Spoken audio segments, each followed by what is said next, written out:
BTech BSc agriculture join అవ్వాలనుకుంటున్నారా? అది కూడా 100% ప్లేస్మెంట్ గ్యారంటీతో. జీడీ గోన్కా యూనివర్సిటీ, హర్యానా. ఇంట్లో ఆడవారు వెలుపల ఉన్నప్పుడు పూజ ఎలా చేసుకోవాలి? ఒక ప్రశ్న. దీపారాధన ఎలా చేయాలి? అది కూడా అశౌచం ఏదైనా ఇంట్లో ఉంటే ఎలా? మంచిదే. ఆడవారు వెలుపల ఉన్నా పూజ చేసుకోవడానికి అభ్యంతరం అనేటటువంటి ప్రశ్న అసలు ఎక్కడా లేదు. ఎందుకు లేదు అంటే, పూజ అనేటటువంటిది ఎవరు చెయ్యాలి అంటే ఇంటి యజమాని చెయ్యాలి.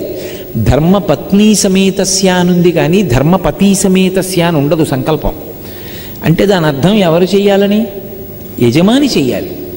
యజమాని చేసి, నేను పూజ చేసిన కారణం చేత నా పత్ని, బిడ్డలు అందరూ సుఖంగా ఉండాలని యజమాని కోరుకోవాలి. కాబట్టి ఇప్పుడు ఇల్లాలు వెలుపల ఉంటే ఇంట్లో పూజ చేయడానికి అభ్యంతరం ఎక్కడుంది? అభ్యంతరం ఏం లేదు. ఆవిడ వెలుపల ఉంటే ఆవిడ కాదు కదా పూజ చేసేది, మీరు చేసుకోవచ్చు. ఒకవేళ ఆవిడ వెలుపల ఉందండి, పిల్లలు చిన్నవాళ్ళు, వాళ్ళ బాగోగులు చూడాలి, వాళ్ళకి వేళకి పలహారం పెట్టాలి, ఏదో పాలు కాచివ్వాలి, అటు అది ఇది కూడా కష్టం అనుకుంటే, నేను ఇందాక చెప్పాగా, లఘువు చేసుకోండి. ఈశ్వర, ఈ 3 రోజులో 4 రోజులో లఘువుగా చేస్తాను పూజ. ఎందుకని అంటే కుటుంబ నిర్వహణ యందు సమయం కొంచెం ఎక్కువ కావలసి వచ్చింది, అందుకని తక్కువ పూజ చేస్తున్నాను, దీన్ని పూర్ణం చేసి నన్ను అనుగ్రహించు అనండి. ఏమీ దోషం రాదు.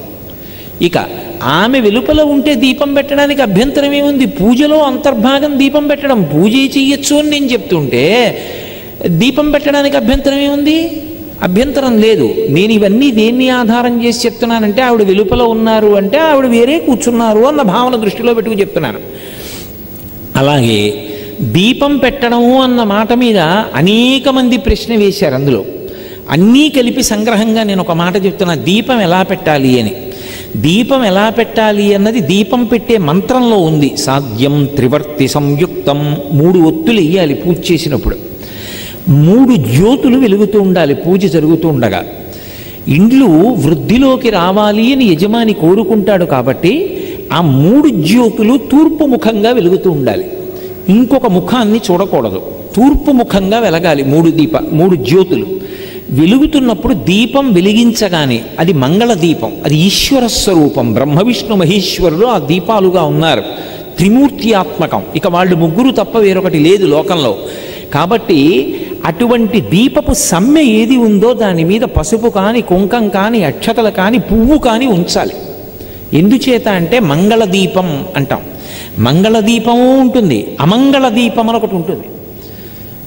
నేను దాని గురించి ప్రత్యేకంగా చెప్పక్కర్లా. ఎవరైనా వెళ్ళిపోయారనుకోండి, పార్థివ శరీరం ఒక్కటే ఉండకూడదు, అందులో జ్యోతి వెళ్ళిపోయింది. అందుకే ఏం చేస్తారంటే, పడుకోబెట్టి తలకట్టున ఓ దీపం పెడతారు, దానికి మట్టి మీద పసుపు కుంకాలు వేయరు.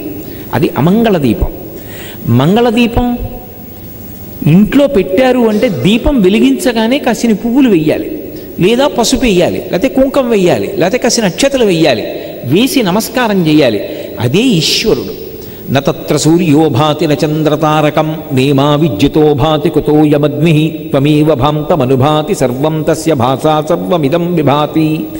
ఈ లోకాలన్నీ కూడా ప్రళయంలో ఏకమైపోయినా ఒక్కడే ఉండి వెలుగులకు వెలుగుగా ఉండిపోయేటటువంటి వాడెవరో వాడు పరమాత్మ. లోకంబులు లోకేశులు లోకస్తులు తెగిన తుది అలోకంబకు పెంజీకటి కావల యవ్వండే కకృతి వెలుగు అతని వేసేవింతున్. వాడే దీపంగా ప్రకాశిస్తున్నాడు. భా అంటే కాంతి. అటువంటి దీపానికి మట్టు మీద ఒక పువ్వు వేసి నమస్కారం చేస్తారు. ఇక పూజకి సంబంధించి మీకు ఆవిడ యొక్క సహకారము లోపించిన కారణం చేత కుటుంబ యజమానిగా మీరు నిర్వహించవలసినటువంటి కార్యక్రమాలు నిర్వహించకపోతే ఇంట్లో చాలా ఇబ్బంది ఏర్పడుతుంది. ఏదో పసిపిల్లలు ఉన్నారు, చాలా కష్టం అనుకుంటే లఘువుగా చేసి వెళ్ళిపోవచ్చు. 5 ఉపచారాలు. ఉమామహేశ్వరాభ్యాం నమః. దీపం, అర్ఘ్యం, పాజ్యం, చందనం, నైవేద్యం, సమాప్తం. ప్రథా 5 చెప్పు, లేదు 16 చెప్పి అక్షతలు వేసి లేచిపో, నైవేద్యం పెట్టి హారతి ఇచ్చేయి, చాలు, పూర్తయిపోతుంది. పూర్తిగా మాత్రం మానకూడదు. ఇంట్లో పూజ ఒకటి జ్ఞాపకం పెట్టుకోండి, ఈ కారణానికే కాదు, ఏటి సూతకంలో కూడా మానకూడదు. చాలామంది తెలియక ఏటి సూతకంలో పూజ మానేస్తూ ఉంటుంటారు. నిత్య పూజ మానకూడదు, కానీ పీటల మీద కూర్చుని నోములు వ్రతాలు చేయకూడదు. కొండల మీదకి వెళ్ళకూడదు, వెంకటాచలం లాంటి క్షేత్రాలకి వెళ్ళకూడదు. తప్ప ఏటి సూతకంలో ఉన్నంతకాలం ఇంట్లో నిత్య పూజ చేసుకోవడానికి ఏ అభ్యంతరమూ లేదు, చేసి తీరాలి కూడా. కాబట్టి ఆ పూజకి ఏ విధమైన దోషమూ రాదు. ఆవు నీతితో పెట్టడం పరమశ్రేష్టం. ఎందుచేత అంటే దానికి ఒక కారణం ఉంది. ఆవు నీతితో వెలుగుతున్న దీపం కానీ, నువ్వుల నూనెలో వెలుగుతున్న దీపం మించి కానీ పొగ వచ్చినప్పుడు ఆ పొగ పూజ చేసుకుంటూ లోపలికి వెళ్ళిందనుకోండి, యమధర్మరాజు గారు ప్రీతి చెందుతాడు, శనీశ్వరుడు ప్రీతి చెందుతాడు. శనీశ్వరుడు హృదయ కవాటానికి అధిపతి. ఆయన గుండె కొట్టుకోవాలా కొట్టుకోకూడదా ఆయన నిర్ణయం చేస్తూ ఉంటాడు. ఇప్పుడు ఆ దీపపు పొగ వాసన చూస్తున్నాడు అనుకోండి, హృదయ కవాటం మీద అనుగ్రహం ఉంటుంది, ఈశ్వర కటాక్షం ఉండి గుండె కొట్టుకుంటుందంటే ఆరోగ్యంతో ఉంటాడు. మీరు నమ్మండి నమ్మపోండి, ఈ మధ్య ఒక ఆవిడికి కాకినాడలో గుండె కొట్టుకోవడంలో తేడా వచ్చింది.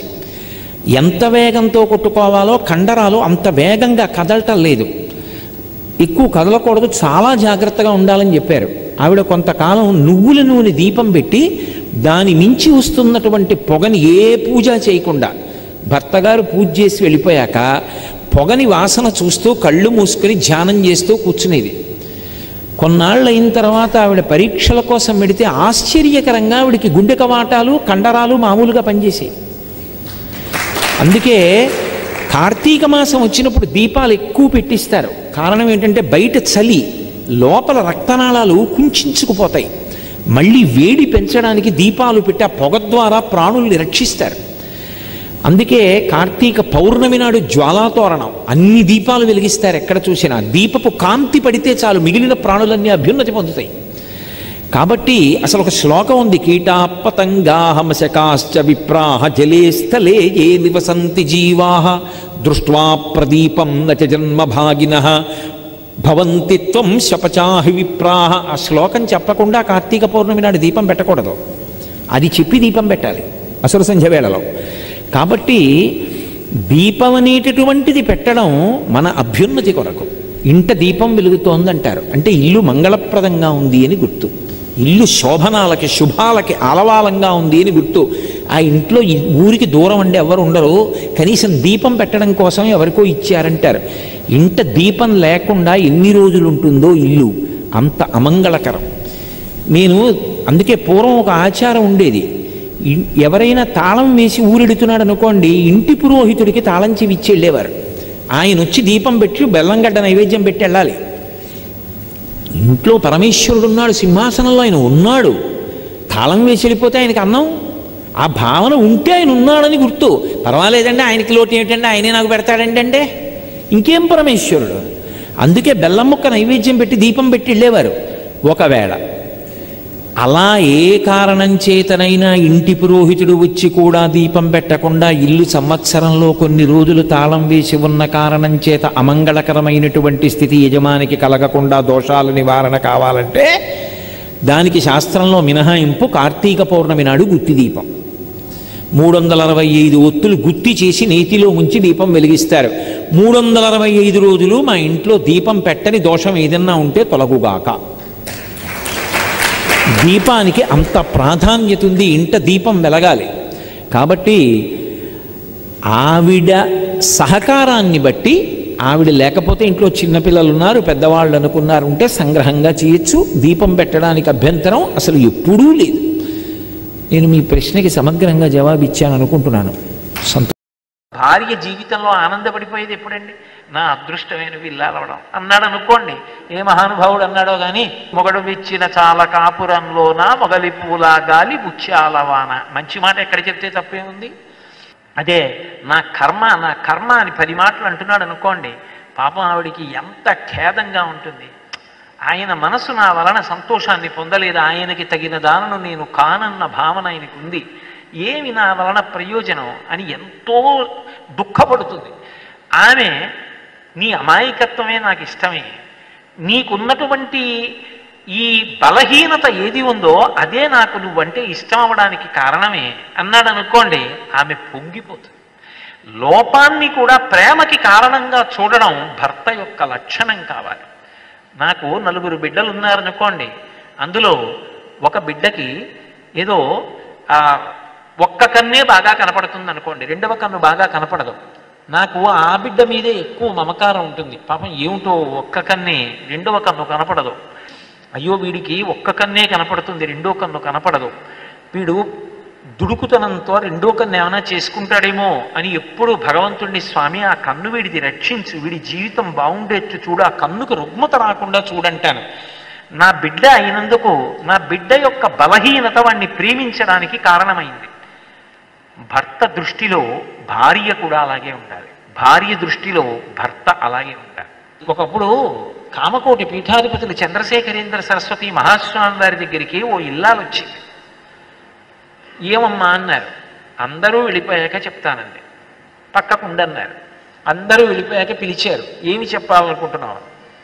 నా చేతిలో మా ఆయన వెళ్ళిపోయేటట్టుగా అనుగ్రహించండి. తీర్థం ఇస్తున్న ఆయన ఉద్ధరణ గిన్నెలో పడేసి 2 చేతులు వెనక్కి పెట్టి అలా ఉండిపోయారు.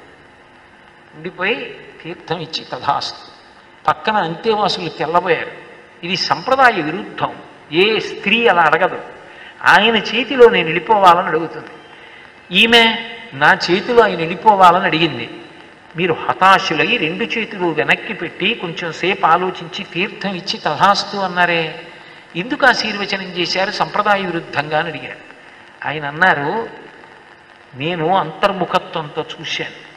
చాలా అమాయకుడు ఆ భర్త, రోగిష్టి, ఏమి తెలియదు, బ్రతకలేడు. ఆమె ఉంది కాబట్టి పసిబిడ్డని సాకినట్టు సాకి కాపాడుతోంది. ఈ మధ్య ఆమె ఆరోగ్యం అంత బాగుండట్లా, నాకేమైనా అయితే ఆయన ఏమైపోతాడో అని బెంగ. అందుకని నా కళ్ళ ముందు ఆయన వెళ్ళిపోతే తర్వాత సంతోషంగా వెళ్ళిపోతానని అడిగింది. ఆమెకి ఎంత ప్రేమ అయితే అలా అడిగింది. అందుకే హతాశుడనై ఆలోచించి ఆమె అడగడంలో నిజాయితీ, పరమ ప్రేమ ఉన్నాయని అనుగ్రహించి తీర్థం ఇచ్చానన్నారు. అది భార్యాభర్తలంటే, అది దాంపత్యం అంటే.